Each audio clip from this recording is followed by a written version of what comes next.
Cerita rasa tulung rungokno,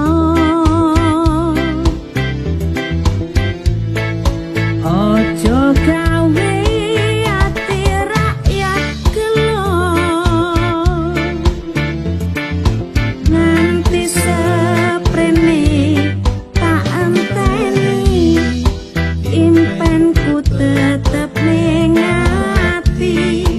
Dalan rusak dikandani,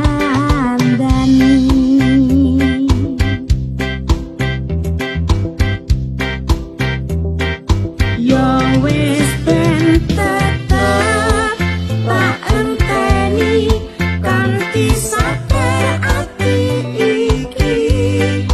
Pesenku mung siji ndang direalisasi.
Yo wis ben tak enteni kanthi sabar ati iki.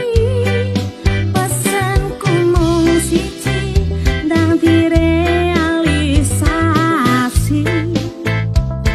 Udan ora lunyu, panas ora debu, yo mong rusak benil nganti rawa cetu. Yo